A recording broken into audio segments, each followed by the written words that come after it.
achieve growth of the multicultural community of the metropolitan area of Washington, D.C. A dreamer and achiever that believes that only access to a great education and health is key to the sustainable development of the Hispanic community, the family, and society. She's worked tirelessly for the past 25 years to create partnerships between families, schools, government agencies, and nonprofit foundations to promote equality, access, and social justice to the Latino community, including those in special education. Our provider series is going to kick off with Rosalia Fajardo, the Director of Strategic Partnerships at ECNV. She's a Colombian native special education expert with a background in disability rights. She has been in the advocacy arena with ECNV for 3 years and a soon-to-be grandma. Her presentation will be focusing on welcoming Latino families with disabilities. Thank you so very much for the kind introduction, Lorena, and thank you for announcing officially that I'm going to be abuela. And of course, be abuela is like today, this presentation, the first of the first, and I'm feeling my daughter to be for the first time a mother and for the first time be grandmother is the same, practically the same feeling. I'm really happy to be with all of you behind the scenes, and welcome, bienvenidos to Bienvenidos series of our for services providers. And first I want the slide to come back because we want to comply and display the disclaimer of the Virginia Board of People with Disabilities. And as always, I always take the second to thanks Virginia Board of People with Disabilities for funding us through this project, this beautiful project, name it Bienvenidos Todos. We are like in the 5th month now, and we have been building a real strong network of allies, los organizadores through the state. And so far, our webinars have been successful, very well attended. And I hope this one, which is the first for services providers, will be not less, but well attended. We are live on Facebook and YouTube and in ECNV Facebook Live link. In the disclaimer is there. Again, thank you, Virginia Board of People with Disabilities, for allowing us to reach so many families and allies and services providers around the state. Next. And I need to start with the demographics of Virginia. We always need to have the full picture of who we are as a Latinos in Virginia. Here is the demographics, and this from the Hispanic Heritage, from the Census Bureau information. And as you can see, we are here. As of 2020, the Hispanic population comprises the 10.6%. That means roughly 1 million Latinos living in the state of Virginia. 56.5% of the Latinos are US-born, including the Puerto Ricans ones. Foreign-born Latinos are primarily from El Salvador and Mexico, with growing numbers from Bolivia, Honduras, Guatemala, Nicaragua, and I would add it informally Colombia, where my country, where I'm coming from. We haven't seen an increasing in Venezuelans, numbers of those countries moving and immigrating to this wonderful state. Virginia has 200,000 students of Latino heritage. That means 32% of the reporting having limited English proficiency, what we know as a LEP. Latinos live through the state. We are everywhere. And that's really true. When I drive, I have been driving back again because I have been presenting in through the state of Virginia. I went to Virginia Beach to present the transition conference.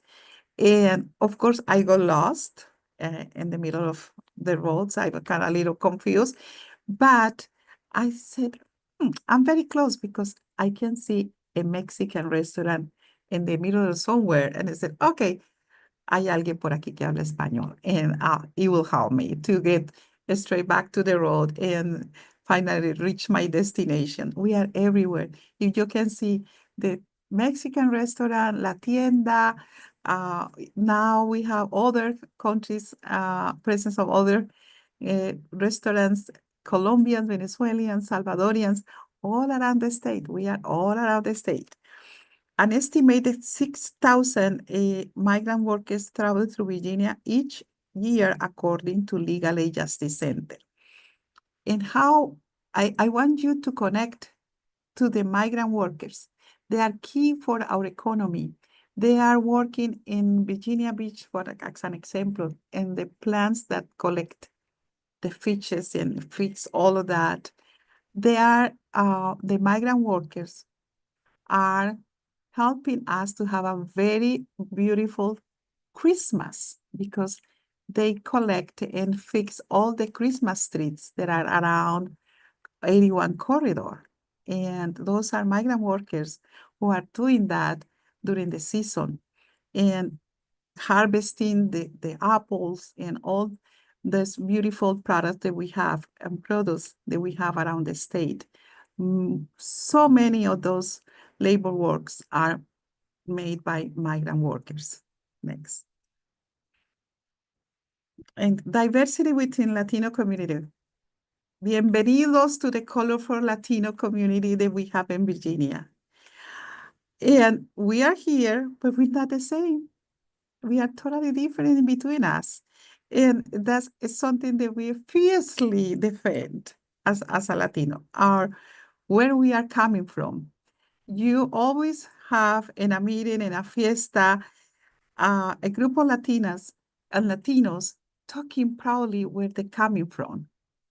And we have so many. You can see the colorful Latino community that lives in the state of Virginia. As you can see, some pictures through my constant journeys presenting Independent Center information, doing our loved project of vaccines, doing outreach, telling people how to advocate, telling people about disability rights. And I encountered so many of them from different countries, and they feeling they are the proudest Bolivian, Honduras. No one is better than the other one. They say, oh, that's our eternal fight. And who does the better food? Who has the better, the Peruvians has always said, we have the better food. Mexicans, we have the better food. We are Latinos, but we have profound differences in between us. Our glue is our language, el español, our beautiful Spanish. However, not everybody coming here speaks Spanish. We also have many people who has dialects. Geographic and economical and educational backgrounds. As I stated, we are coming from totally different sites and countries. Next.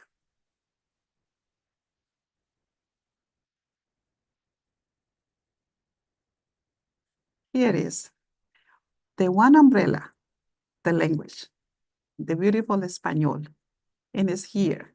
It is also our language that we loved, and it's our common sense in between us. That's the way how we communicate and how we feel so very proud and distinguish us as a community, as immigrants, el español, la lengua, la bella lengua hermosa, el español. But our development, education, history, religion, language is different in between us. Development. So many communities are coming from rural areas.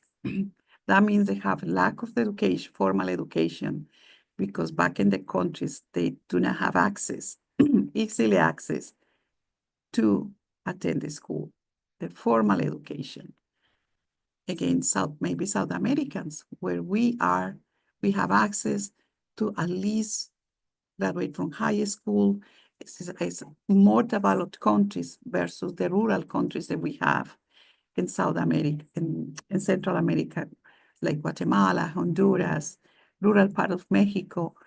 That makes us different. That's where the differences in between us and between the Latinos start. Education, I already mentioned that.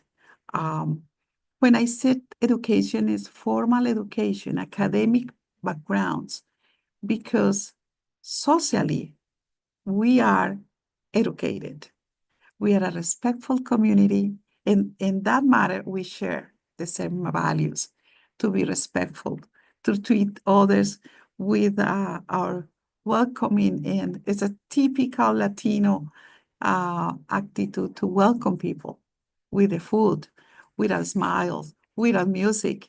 But in the formal education, we have big differences because the country we are coming from, they also have big difference, social difference, social injustice, lack of background, lack of access to the formal education. And that is reflected here to their immigrants. History. When I say history, it's our history of how we came here, when we are right here, what we have behind us, and the trauma. We have a huge trauma. Immigrating is a process that is extremely traumatic. I was sharing with my colleague Lorena that there's so many times that I have been talking with mothers of kids with disabilities, and when we start to address about their lives back in their countries, in the experiences crossing the border, so many of them always start crying because they have been suffering domestic violence and other type of violence as a women. And that is this is something that is part of who we are, painfully, but it's part of our history of the oppression, lack of equality. That's our history, and that's probably why we leave our countries and come here hoping to have a better life. Religion. I as you know, we are centered religious community, and different queens and vírgenes.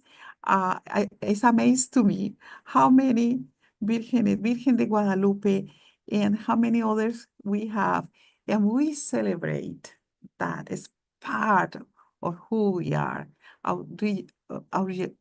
religión, how we believe, how we embrace. That makes us to be so kind as a community, because we follow the principles of the Christianity as it is. Or maybe others embrace other type of religions. But anyway, we're still circling around, our families are always circling around the religion, the bautismo, the first communion, the marriage, everything is related to our religion and celebrated in the ways that only us know how to do it. Our language, we already talked about that, how Espanol, Spanish is our glue, but in between us, we have huge differences. Different language and dialects.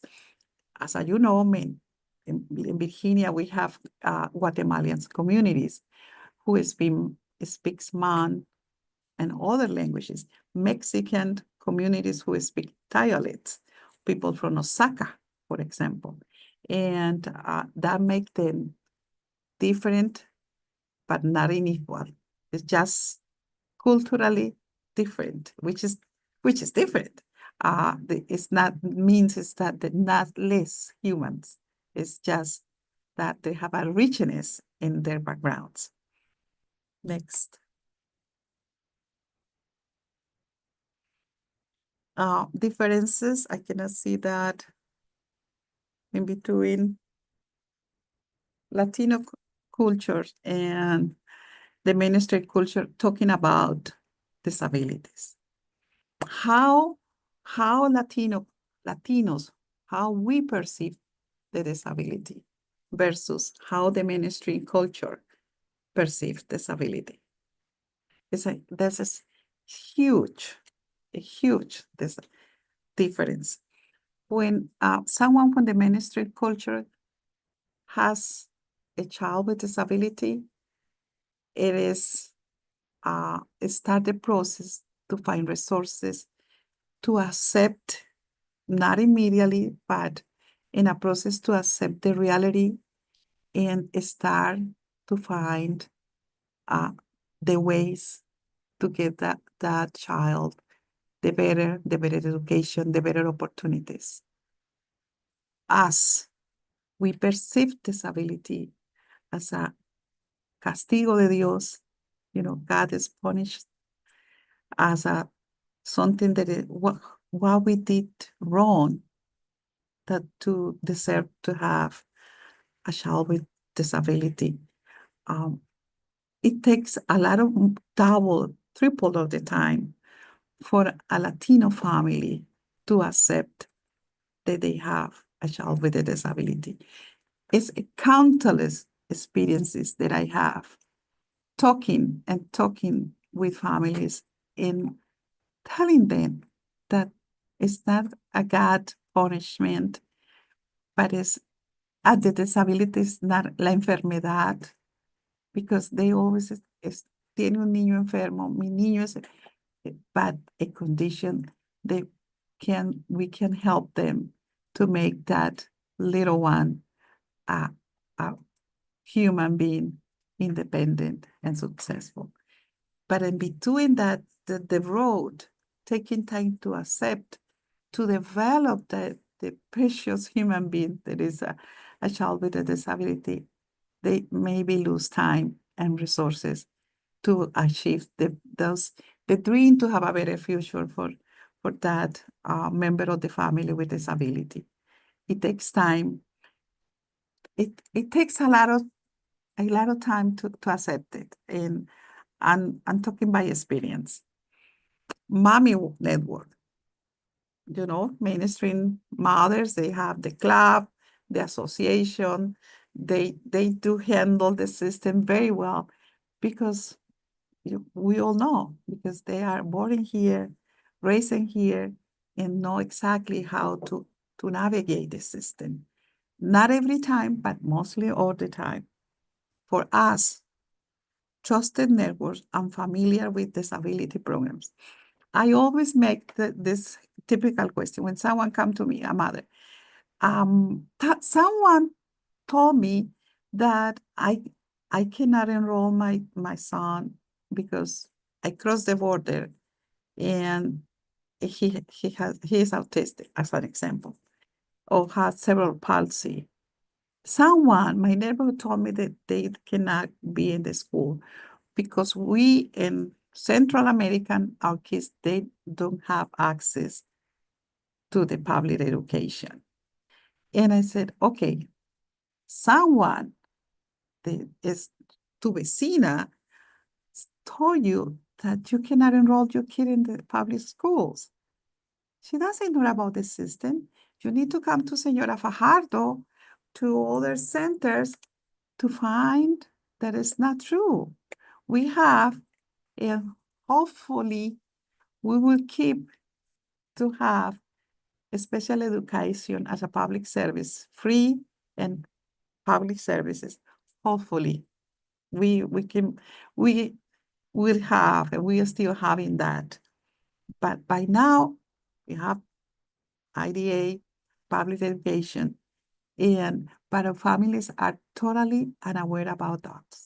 Totally unaware about early intervention programs, if you work since the early years, you will get much better results to your kid in the future. Knowledge of the special education and disability words. Totally unfamiliar with the special education and disability terms. Totally. And that's a reason, it is a reason why, because we, immigrants from South America, Central America, and Mexico, we do not have a special education as part of the special education services. It's not public services. It's not part of the system there. Have been efforts, have been changed, but it's still private schools where the families have to pay, private programs. But the inclusion in our public systems back in our countries is very limited, because they are still thinking that someone with a disability is not worth it. It is not worth it to invest the limited resources that they have in someone who is not going to be successful because of disability. We have constantly, like this week, we have cases of people coming from countries where they have been secluded in rooms with change. It's just still, and sometimes I say, no, there have been advances. No, not at all. Especially if you don't have any access to money, to resources, and you belong to the general population who doesn't have access to the government programs. In our countries, we do not have that services. And when they arrive here, they think it's the same versus the mainstream. Someone who have been born here and lives here know exactly what to do when they enrolled the kids and the special education system, and they have the knowledge of IDA, which is the law that protect and the access to the special education system, disability rights, ADA, and 504 accommodations, all this universe of disability rights that we still have, and we should still protect them. Privilege. We see the mainstream communities as privilegiadas, of course, because they speak the language, they have access to work, everything, versus our families who feel oppressed sometimes for the system. And that makes a lot of difference between the mainstream culture and the Latino culture, and the services providers who are attending this webinar and serving the Latino families need to navigate that carefully to really attend and serve well our communities. Next. Build a bridge. El puente. El puente. I love that word. Build the connection and trust in different ways. I think this is the key for the services providers have gained the trust from our communities, build that connections in so many ways. And I have something that I was reviewing my presentation that I would like to read, because it's just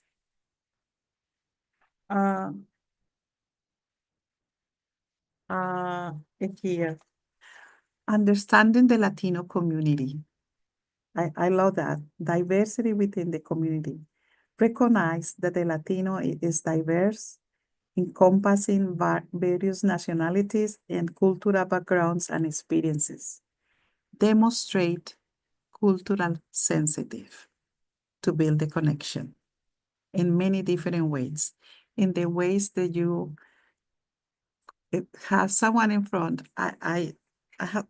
I have someone in front of me who immediately, when listen, my accent is making like this face like, ay, ay, ay. That immediately cuts the communication and it's telling me, well, you have an accent or you speak Spanish and other dialect and I cannot understand you. And it will be a difficult moment in my professional life and my services. And that attitude will cut off the communication and all the connections. Build the trust with us is respect who we are, have cultural sensitive in our needs, in our backgrounds, in our beliefs. And that's how the services provider, can build the connection in so many different ways. Try to have someone who speaks Spanish. They don't feel like they are getting the full messages with interpreters. I have been as someone who has been always advocating for that in conferences, in the school systems, to present information.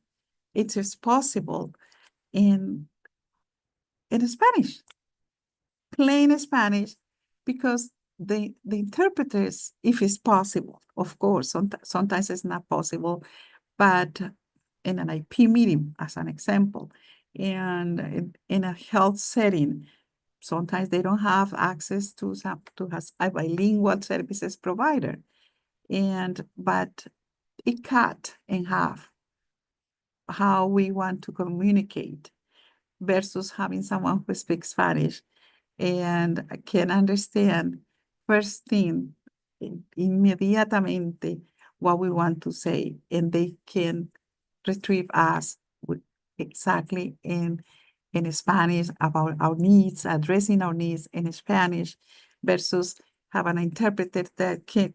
They do a good job. I have a lot of respect for them, but a family with someone with disability is it's too much for someone they have a kid with disability, deal with an interpreter and not having the access to the information in Espanol. Do your homework. I'm not telling you to go and do the homework because I'm pretty sure many of you know what to do and are daily working to know about the communities.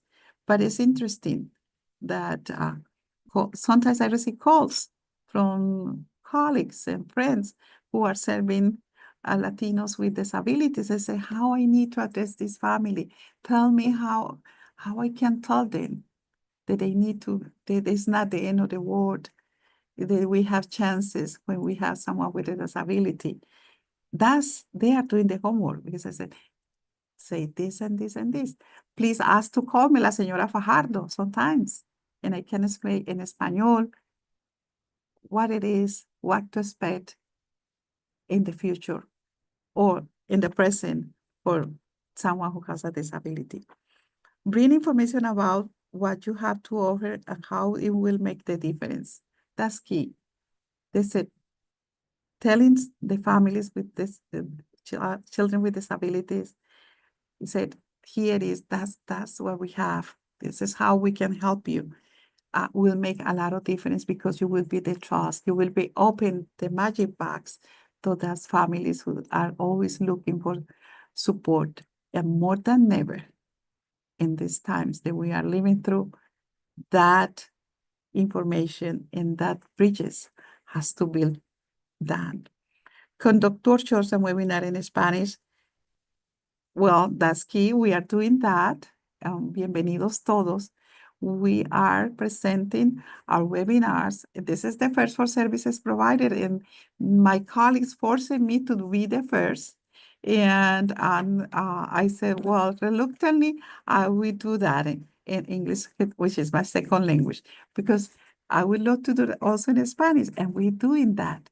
We decided to do our Bienvenidos Todos webinars, both languages, and with respect, because we want the services providers, teachers, coordinators, you name it, doctors, nurses, everybody working in the health field and the school fields to know about us and know how to protect and establish great and healthy relationships with our Latino families. But for them, that will be ideal to listen that information in Spanish.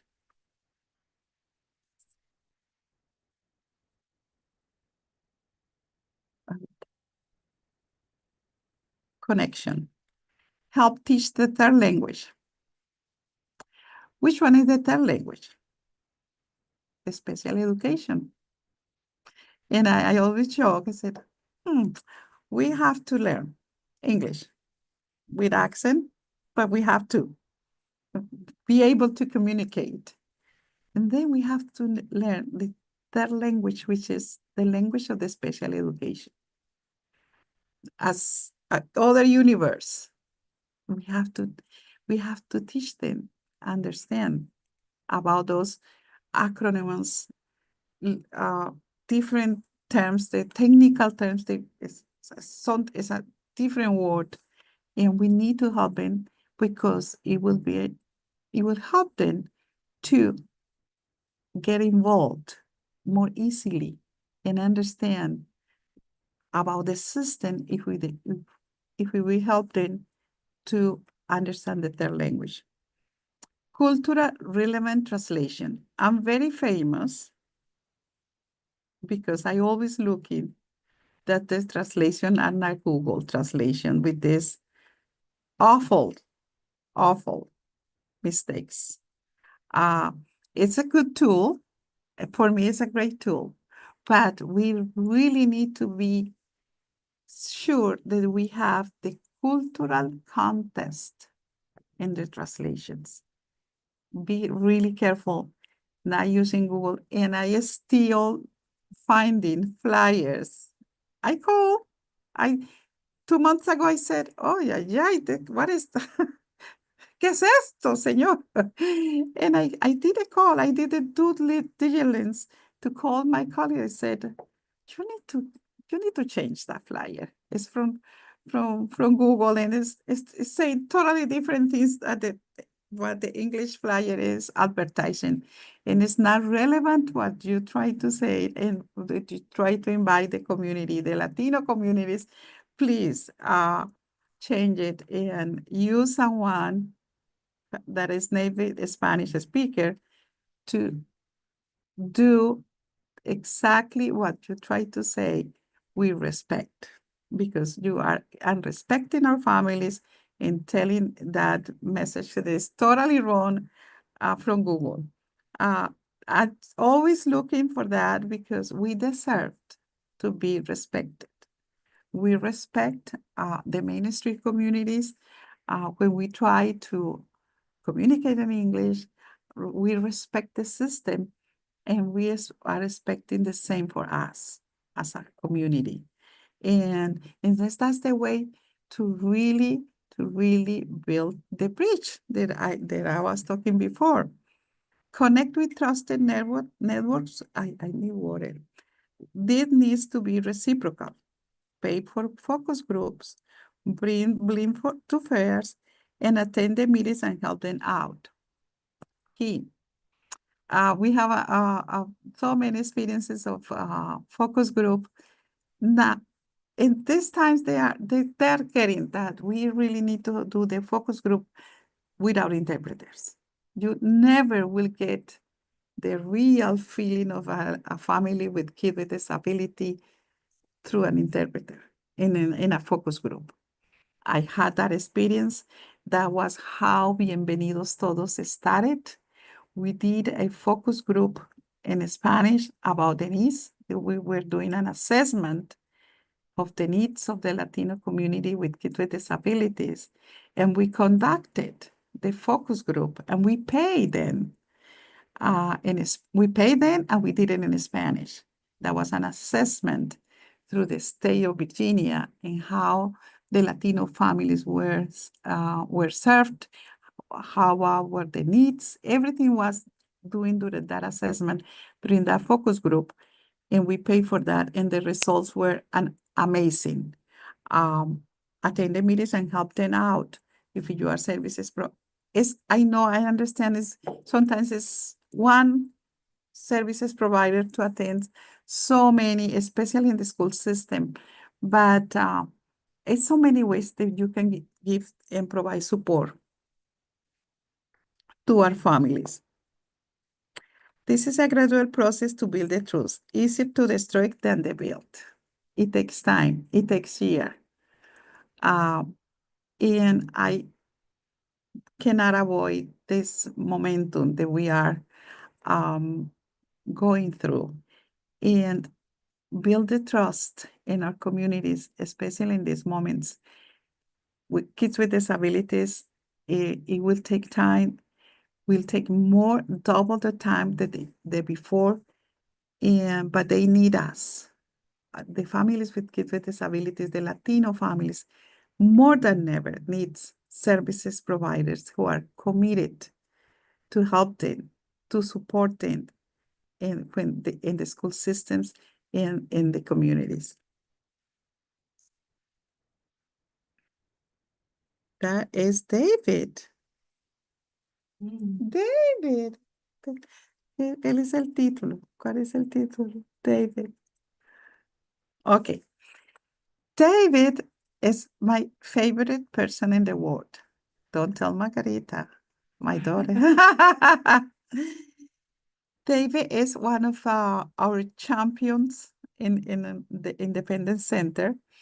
And it's a movie history. David came here about 2 years ago, not wanted to interact with us. And I said, no, well, are you going to help me? And he said, yes. And he wasn't not really happy that I took him to my fair, the 200 fairs that I attend every year. And I said, I really need you. And I really need you to interact with people because I'm going to greet all the 50 vendors that are here in this fair.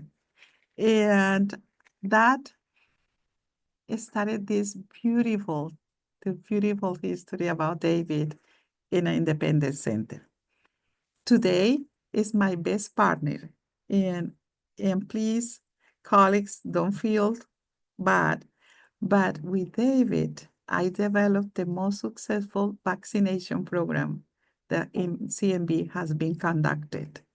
He has been with me for the past 2 years, day and night, weekends, helping me to vaccinate more than 1,500 people, helping me to keep the database on time, helping me to calm down when someone is trying to provoke my reactions. As many of you know me, and sometimes I'm so political or maybe excited, and he is in charge to say, this is not appropriate time to say nothing.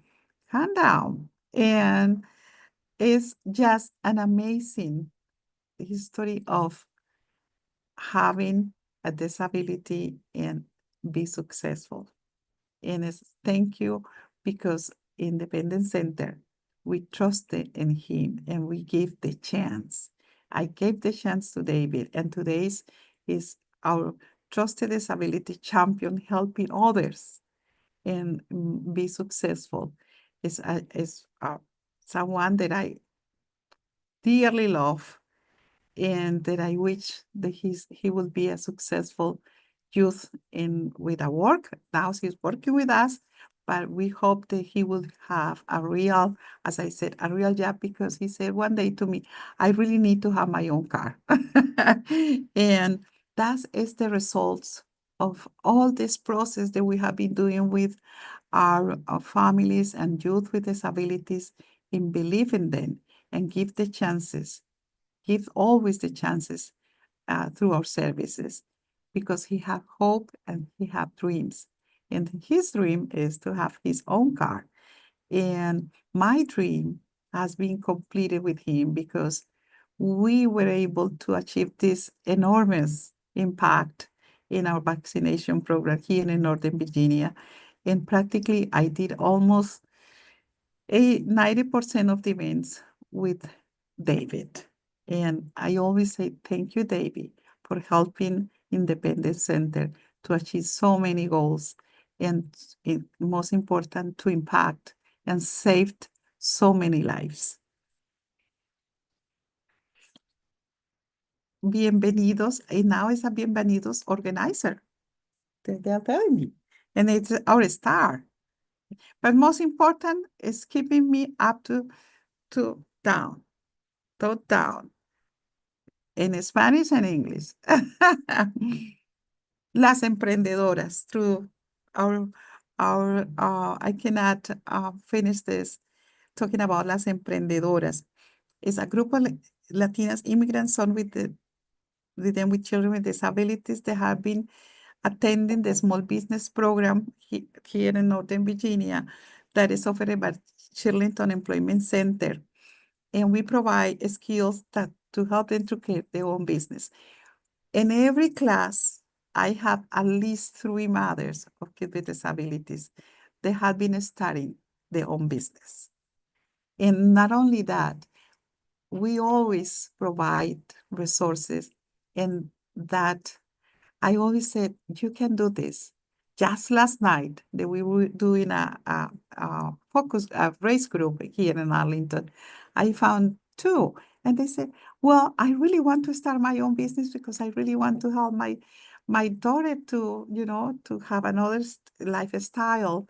And they feel so very proud when they achieve this certificate, and they can start their own business to provide better lives to the children with disabilities. And the program started back 10 years ago. We were inspired by women, Latino women, who had children with disabilities, who weren't they didn't have a formal job, because they were always calling from the schools. They were expelled from the jobs. And I said with a friend of mine, we need to create something that provides them with other source of income. And here is the Emprendedoras program was born. We have been doing this with our partner, Chillington Employment Center, now with Independence Center. And I have so many success histories on this program with mothers with kids with disabilities who have their own small business, and helping them to achieve success and be able to provide to their families. I think, okay, the next one. Takeaways. My bag of good food. Our bags may look the same, but we are very different inside. And I have been telling that through the presentation. Consider ways to respect and embrace our differences. We are different. Maybe we look equal, but we are different. Go deeper to find out who you are serving and where they are coming from. More than ever, to have empathy with our communities. Begin with the schools and the family liaisons from the Latino community. Nowadays, the family liaisons are all around the state and the school systems. Be friends of them. They are the key for us to success and to reach the Latino families. Consider the second generation of immigrants. And I have here one of the second generation. Come on, Carita. Okay, here is Lorena. Second generation of immigrants who are bilingual and who can be culturally and trained in disability world. She is our star. The second generation. And embrace them. We have so many professionals who are bilingual, who are bicultural, and give the chance to have that opportunity to help and work with the school system, health system, and like we did in Independence Center. We have so many second generations here that are helping us to succeed in our programs. Empieza, I want to present en español, please. No volunteer, pay, platica. Muchas gracias. We have one question in the chat. ¿Qué dice? Thank you for this presentation. I'm passionate about supporting the advancement of Latino health through the community engaged research. However, I have a Ah, limited. a ver. David last name is David Aguayo. La family from Bolivia. ¿Qué más? ¿Cuál es otra? Q&A. Okay. Thank you for the anonymous attendee. Thank you, anonymous attendee. Thank you for this presentation. I'm passionate about supporting the advancement of Latino health through community engaged research. However, I have a limited Spanish vocabulary. How I can build my Spanish vocabulary to better describe my various disabilities or health conditions without offending community members? Great question. You can reach us, for example, and we can train you individually in how to approach and grow your Spanish vocabulary and be respectful with the community that you do not want to offend. Reach Independent Center, and we can help in that matter.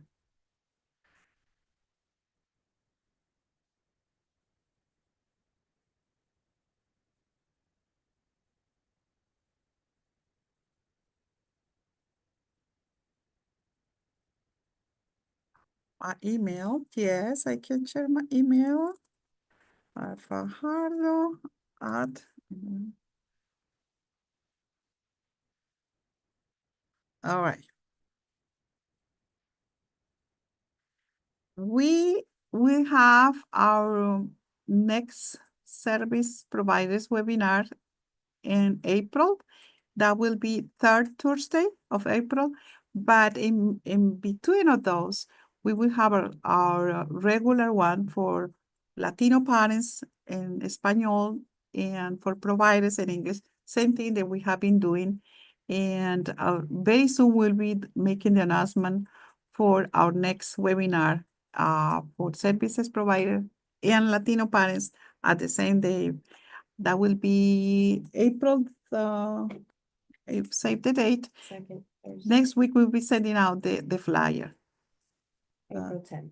April 10th, that will be our regular webinar, as we call, and the third Thursday will be our services provider webinar. Stay tuned. I promise it will be, it is great presenters, and of course, our fine guests and fine allies will be here helping us to promote this extraordinary program that's bienvenidos todos. ¿Listo?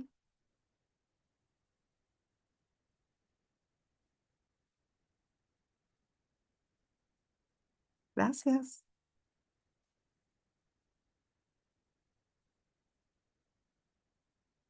Gracias, Ana.